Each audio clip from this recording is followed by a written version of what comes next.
یاد رکھیے کہ اگر پاکستان میں ووٹ کو عزت نہ ملی اور قانون کی حکمرانی نہ آئی تو یہ ملک معاشی طور پر مفلوج ہی رہے گا.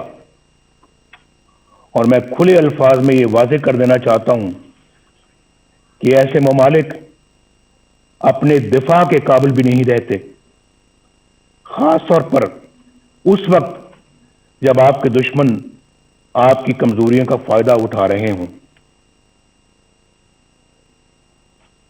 خواتین و حضرات، ملک بدامنی، افراتفری اور جرائم کا گڑھ بن چکا ہے. آئے دن ایسی پریشان کن خبریں آتی رہتی ہیں جن سے عوام کو امن و امان سے متعلق درپیش پریشانیوں کا اندازہ بخوبی لگایا جا سکتا ہے.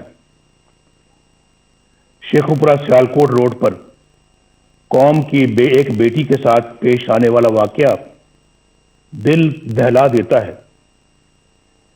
اس سانے کے بعد مزید تکلیف کا باعث اس سنگ دل پولیس افسر کا ہے جو بنیادی انسانی اقدار سے بھی محروم ہے.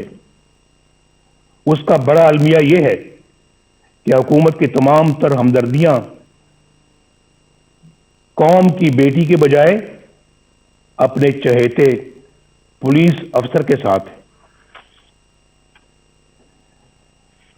جناب چیئرمین، پاکستان آبادی کے لحاظ سے دنیا کا چھٹا بڑا ملک ہے، جغرافیائی اعتبار سے بھی انتہائی اہم ہے. پاکستان کی خارجہ پالیسی بنانے کا اختیار عوامی نمائندوں کے پاس ہونا چاہیے. ہماری خارجہ پالیسی عوامی امنگوں اور ملکی مفادات سے ہرگز متصادم نہیں ہونی چاہیے. کھربوں روپے کے نقصان اور ہزاروں جانیں قربان کرنے کے باوجود ہم کبھی فیٹف اور کبھی کسی اور کٹہرے میں کھڑے شرمناک صفائیاں پیش کر رہے ہوتے ہیں.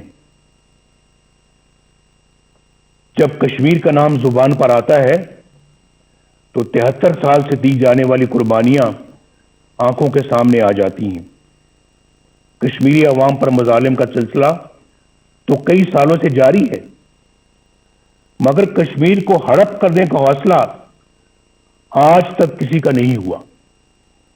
اب بھارت نے ایک غیر نمائندہ اور غیر مقبول اور کٹ پتلی پاکستانی حکومت دیکھ کر کشمیر کو اپنا حصہ بنا لیا ہے، اور ہم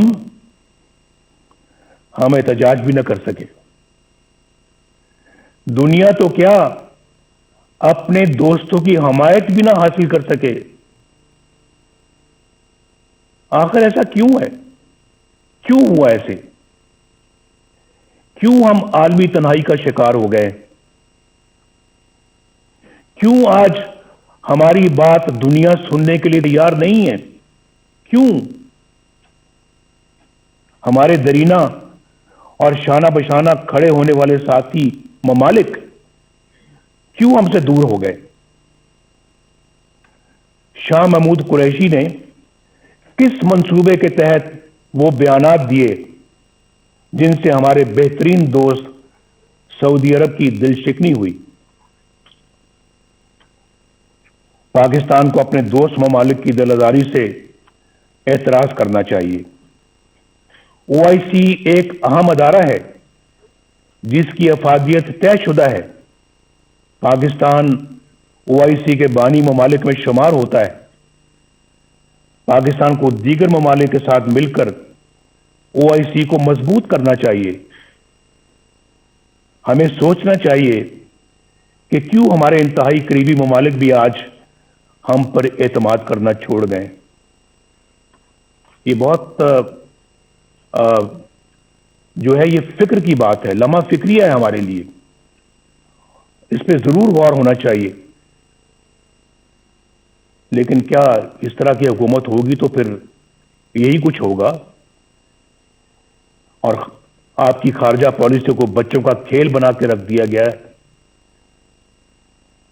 خواتین و حضرات، وقت آ گیا ہے کہ ان تمام سوالوں کے جواب لیے جائیں۔ اگر اس کانفرنس میں پیپلز پارٹی سے تعلق رکھنے والے دو وزیر اعظم جناب یوسف رضا گیلانی اور جناب راجہ پرویز اشرف صاحب موجود ہیں تو وہ اچھی طرح جانتے ہیں کہ سول حکومت کے گرد کس طرح کے شکنجے کس دیے جاتے ہیں، کس طرح ایسی کارروائیاں ہو جاتی ہیں جن کا وزیر اعظم کو علم ہی نہیں ہوتا۔ خود محترم زرداری صاحب کو بھی اس کا علم ہے کہ نہ وزیر اعظم کو نہ صدر کو علم ہوتا ہے، اور پھر ان کارروائیوں کی بھاری قیمت ریاست کو ادا کرنی پڑتی ہے۔ 4 سال پہلے اکتوبر 2016 میں قومی سلامتی کے امور پر بحث کے دوران جب توجہ دلائی گئی کہ ہمارے دوستوں سمیت دنیا بھر کے ممالک کو ہم سے شکایت ہے اور ہمیں اپنا احتساب خود کرتے ہوئے ایسے اقدامات کرنے چاہیے کہ دنیا ہماری طرف انگلیاں نہ اٹھائے، تو اسے ڈان لیکس بنا دیا گیا۔ ایجنسیوں کے اہلکاروں پر مشتمل جے آئی ٹی بنی، اندازہ کیجئے، جے آئی ٹی بنی۔ ثبوت تو کسی کے خلاف کچھ نہ تھا، لیکن پروپیگنڈا مشینوں کے ہاتھوں ہمیں اور مجھے بھی غدار اور ملک دشمن ٹھہرا دیا گیا۔ وزیر اعظم کے احکامات کو ایک ماتحت ادارے کے اہلکار کی طرف سے کی گئی ٹویٹ میں ریجیکٹڈ یعنی مسترد کا ٹائٹل عطا کر دیا گیا۔ آپ کو سب یاد ہوگا، سی پیک کو ناکام بنانے کا سلسلہ 2014 میں اس وقت شروع ہوا جب دھرنوں کے ذریعے چین کے معزز صدر کا دورہ ملتوی کروا دیا گیا۔ چین ہمارا دیرینہ اور مخلص دوست ہے جو پاکستان کے ساتھ ہر موقع پر شانہ بشانہ کھڑا رہا۔ پاکستان اور چین کے تعلقات مزید مستحکم کرنے میں اور سی پیک کے حوالے سے صدر شی جن پنگ کا کردار قابل تعریف ہے۔ سی پیک کا یہ عظیم منصوبہ حکومت کی اسی نااہلی کی نظر ہو رہا ہے جو زندگی کے ہر شعبے میں نظر آ رہی ہے۔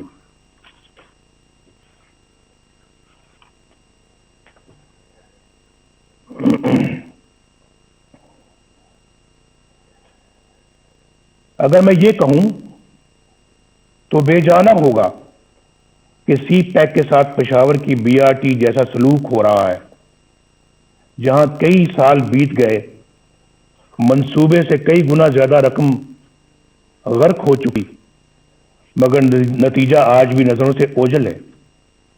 آئے دن کبھی دوران سفر بسوں میں آگ لگ جاتی ہے تو کبھی بارش ناقص تعمیر کا پول کھول کر رکھ دیتی ہے۔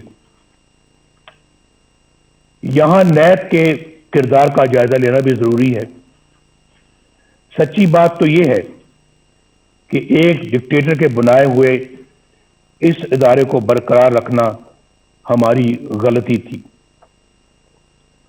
لیکن یہ بھی سچ ہے کہ ہم نے کبھی نہیں سوچا تھا کہ یہ ادارہ اس حد تک گر سکتا ہے۔ یہ ادارہ نہیں بلکہ اندھے حکومتی انتقام کا اعلی کار بن چکا ہے۔ اس کے کئی سینئر اہلکاروں کے گھناؤنے کردار فاش ہو چکے ہیں۔ اس ادارے کا چیئرمین جاوید اقبال اپنے عہدے اور اختیارات کا انتہائی نازیبا اور مذموم استعمال کرتے ہوئے پکڑا جاتا ہے۔ مگر نہ تو کوئی انکوائری ہوتی ہے، نہ ایکشن لیا جاتا ہے، اور نہ ہی شفافیت کے دعوے دار عمران خان پر کوئی جوں ریتتی ہے۔ اس کے باوجود یہ شخص ڈٹائی سے اپنے عہدے پر براجمان انتقام کے ایجنڈے پر دھڑلے سے عمل کرتا ہے، لیکن بہت جلد انشاءاللہ ان سب کا یوم حساب آئے گا انشاءاللہ۔ بین الاقوامی ادارے اور ہماری اعلیٰ عدالتیں نیب کے منفی کردار پر بڑی واضح رائے دے چکی ہیں۔ یہ ادارہ انتہائی بدبودار ہو چکا ہے اور یہ مکمل طور پر اپنا جواز کھو چکا ہے۔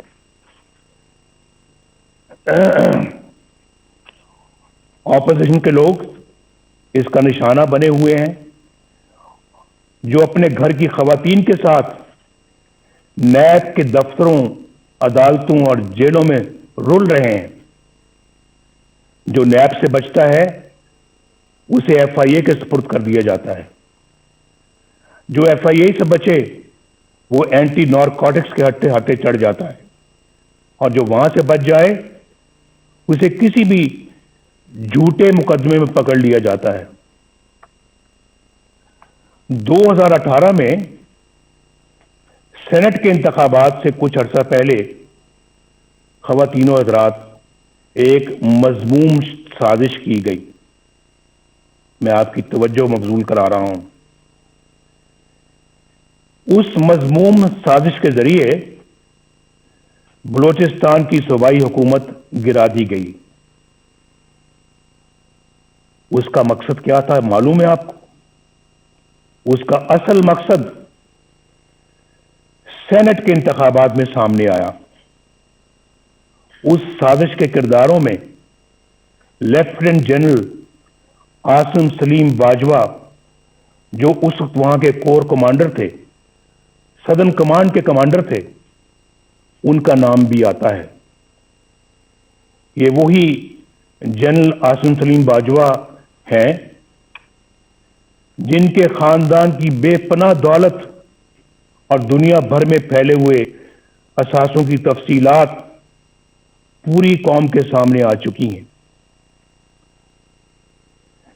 ان حقائق کو نہ صرف چھپایا گیا بلکہ مبینہ طور پر ایس ای سی پی کے سرکاری ریکارڈ میں رد و بدل بھی کی گئی۔ 15-20 سال کے عرصے میں اربوں روپے کے یہ اثاثے کہاں سے بن گئے، یہ پوچھنے کی کسی کی مجال نہیں۔ میڈیا پر خاموشی چھا گئی، نہ نیب حرکت میں آئی، نہ کسی عدالت نے نوٹس لیا، نہ کوئی جے آئی ٹی بنی اور نہ کوئی ریفرنس دائر ہوا، نہ کوئی مانیٹرنگ جج بیٹھا، نہ کوئی پیشی ہوئی، نہ کوئی سزا۔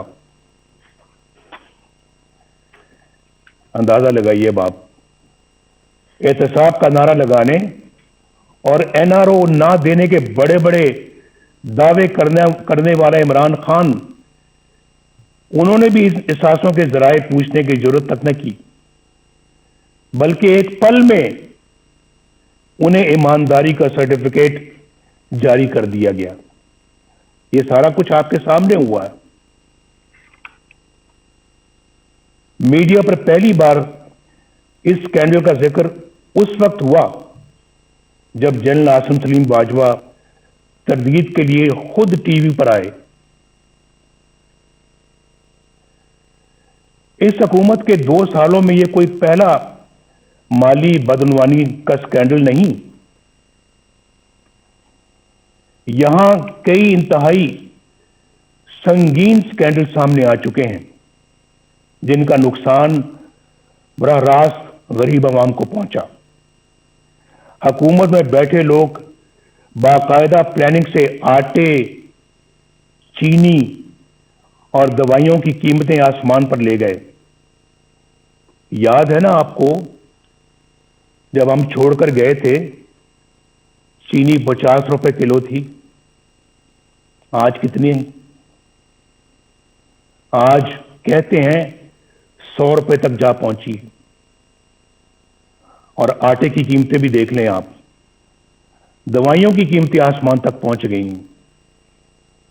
عوام کے کھربوں روپے لوٹ لیے گئے.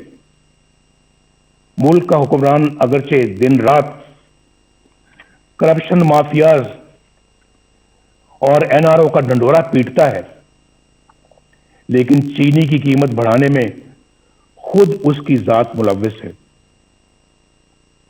کیا نیب اسے تحقیقات کے لیے گرفتار نہیں کرے گا؟ کیا اس پر کوئی ریفرنس دائر نہیں ہوگا؟ علیمہ خان صاحبہ جو کوئی جدی پشتی رئیس نہیں, بس خیراتی اداروں کی فنڈ ریزنگ کرتی رہتی ہیں, ان کے بیرون ملک اثاثوں کے ذرائع کی نیب کبھی کوئی چھان بین نہیں کرے گا؟ منی گالا میں عمران خان کے ذاتی گھر, اس کی غیر قانونی تعمیر کی فائل کیا یوں ہی بند رہے گی؟ فارن فنڈنگ کیس جس میں بے شمار مالی بے ضابطگیاں ہیں اور کرپشن ہے, جن کی گواہی خود پی ٹی آئی کے رہنما دے رہے ہیں. اتنے سال گزر جانے کے باوجود کیا الیکشن کمیشن ان پر کوئی فیصلہ نہیں کرے گی؟ یہ بڑے ایسے جاندار سوالات ہیں جن کا آج تک کوئی جواب سامنے نہیں آیا. ہم کب تک انتظار کریں گے؟ کیا ان تمام لوگوں پر کوئی فوجداری مقدمہ قائم نہیں ہوگا؟ کیا بنی گالا میں زمین کی خرید کی منی ٹریل پر کوئی جے آئی ٹی نہیں بنے گی کہ یہ اتنی بڑی جائیداد کہاں سے بنی اور کیسے بنی؟ اس میں بہت کرپشن اور شکوک و شبہات ہیں. کل اسمبلی اراکین کے ٹیکس گوشواروں کی تفصیل سامنے آئی. عمران خان نے اربوں روپے کی جائیداد رکھتے ہوئے بھی 2,83,000 روپے کا ٹیکس دیا ہے. سوال یہ ہے کہ جب آمدنی اتنی قلیل ہے, اتنی کم ہے, تو آپ کے لاہور زمان پاک کے گھر پر خرچ ہونے والے کروڑوں روپے کہاں سے آئے؟ یہ بتانا ہوگا. کیا نیب ان آمدن سے زیادہ اثاثوں پر کوئی ایکشن نہیں لے گا؟ احتساب کے اداروں کو اپوزیشن کے سوا کسی کے احساس سے نظر نہیں آتے اور نہ ہی کسی کی آمدنی کے ذرائع. ریاست مدینہ تو بہت بلند و برتر مثال ہے. قانون و انصاف کا ادنا سا معیار رکھنے والی ریاست میں بھی ایسا نہیں ہوتا. کیا کچھ لوگ اس دورے معیار کی وجہ سے کسی جرم کے بغیر سزائیں پاتے رہیں گے اور کچھ لوگ سب کچھ کر کے بھی بے گناہی اور معصومیت کے سرٹیفکیٹ حاصل کرتے رہیں گے؟ قوم کب تک دیکھنے اور جاننے کے باوجود خاموشی سے یہ سب کچھ سہتی رہے گی؟ کیا ہم ایسا پاکستان اپنی آنے والی نسلوں کے لیے چھوڑنا چاہتے ہیں؟ فیصلہ کر لیں آج. کیا ہم ایسا پاکستان اپنی آنے والی نسلوں کے لیے چھوڑنا چاہتے ہیں؟ میں تو کہوں گا نہیں, ہرگز نہیں, کبھی بھی نہیں, کبھی بھی نہیں. مجھے ایک بڑا پرانا ایک شعر یاد آ رہا ہے. دل بغض و حسد سے رنجور نہ کر, یہ نور خدا ہے اسے بے نور نہ کر. نا اہل و کمینہ کی خوشامد سے اگر جنت بھی ملے تجھ کو تو منظور نہ کر. میں تو ان خیالات کا حامی ہوں, اس نظریے کا حامی ہوں. خواتین و حضرات, میڈیا کو ریاست کا چوتھا ستون کہا جاتا ہے. اظہار کی آزادی بنیادی انسانی حقوق میں سے ایک ہے. افسوس کہ دیگر حقوق کی طرح پاکستانی عوام سے یہ حق بھی چھین لیا گیا. ایک طرف مجھے سیاسی جماعتوں کا بلیک آؤٹ نظر آتا ہے اور دوسری طرف غیر سیاسی اور غیر جمہوری عناصر کا بے روک ٹوک پروپیگنڈا. کہیں مجھے چینلوں کی غیر قانونی بندش نظر آتی ہے تو کہیں اخبارات اور جرائد کی مخصوص علاقوں میں تقسیم پر پابندیاں. ریاستی طاقت سے میڈیا کی زبان بندی کہاں کا انصاف ہے؟ صحافیوں, بالخصوص خواتین صحافیوں کو سرکاری ایجنسیوں کا اٹھا کر لے جانا اور تشدد کا نشانہ بنانا بزدلانہ اور انتہائی قابل مذمت ہے. سینئر صحافیوں کو چینلوں یا اخبارات کی ملازمت سے برخاست کروا دینا, بے بنیاد مقدمات میں الجھا دینا اور قید میں ڈال دینا کیا ایک جمہوری ریاست کا طریقہ ہے؟ میں اس کانفرنس کے شرکاء سے درخواست کروں گا کہ سب مل کر یہ عہد کریں کہ ہم میڈیا اور ذرائع ابلاغ کی حفاظت کریں گے اور اس کی آزادی پر کوئی قدغن قبول نہیں کریں گے.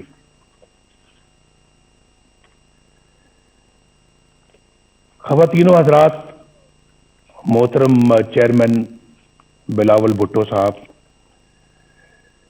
جمہوریت کو کمزور کرنے اور اپنا مخصوص ایجنڈا نافذ کرنے کے لیے تقسیم کرو یعنی ڈیوائیڈ اینڈ رول یعنی لڑاؤ اور حکومت کرو کی پالیسی معمول بن چکی ہے. کچھ عرصہ پہلے تک یہ تقسیم سیاستدانوں تک محدود تھی جنہیں مخصوص حلقوں کی طرف سے بلایا, ڈرایا اور دھمکایا جاتا تھا. یہ طریقہ سیاسی جماعتیں توڑنے اور فارورڈ بلاک بنانے یا پھر مرضی کی پارٹیاں بنانے کے لیے استعمال ہوتا رہا اور آج بھی ہوتا ہے.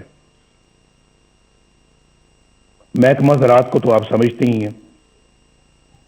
آج ہمیں یہ فیصلہ کرنا ہوگا کہ ہم ایک ہیں اور قومی مفاد کی خاطر تقسیم ہونے سے انکار کرتے ہیں.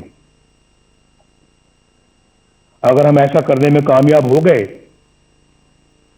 تو پھر یہ کانفرنس کامیاب ہے. ایسا کرنے میں اگر ہم کامیاب ہو گئے تو یہ کانفرنس ہماری تاریخ کا بڑا سنگ میل بن سکتی ہے.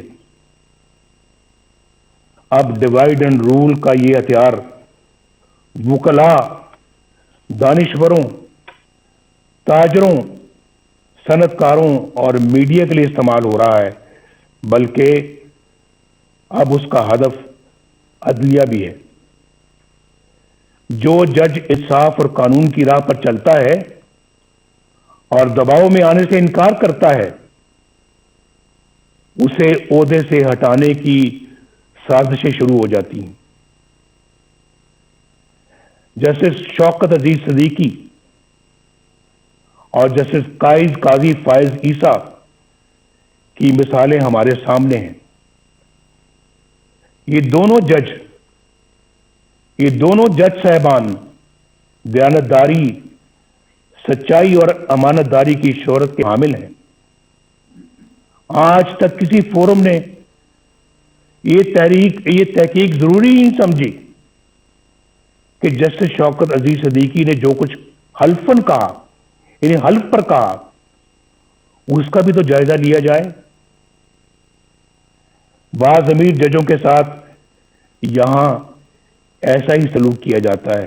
انفارچونیٹلی یہاں انصاف پسند اور امانت دار نہیں بلکہ ایسے منصف تلاش کیے جاتے ہیں جو ان کے ہر جائز اور ناجائز مطالبات تسلیم کریں، ان کے جبر و استبداد اور بلیک میلنگ کے آگے سر تسلیم خم کریں، نظریہ ضرورت بنائیں اور پروان چڑھائیں.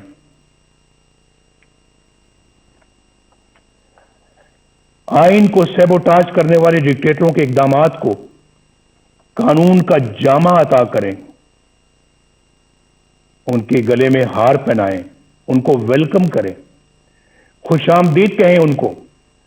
آپ نے تو بہت اچھا کام کیا ہے، آپ کی تو ضرورت تھی آج، یہ تو کام بہت پہلے ہو جانا چاہیے تھا، آپ نے ماشاءاللہ لیٹ لگایا ہے، یہ پہلے لگانا چاہیے تھا. سب سے پہلے پلیٹ میں پھول لے کر ان کو پیش کیے جاتے رہے ہیں، اور پھر آرٹیکل 6 جیسے سنگین جرم کے ملزم کو آئین میں ترمیم کا اختیار عطا کیا جاتا ہے. یہ سب تماشا آپ نے اپنی آنکھوں سے دیکھا ہے. اس کے باوجود یہ سب کچھ دوبارہ کہنے کی نوبت آ رہی ہے.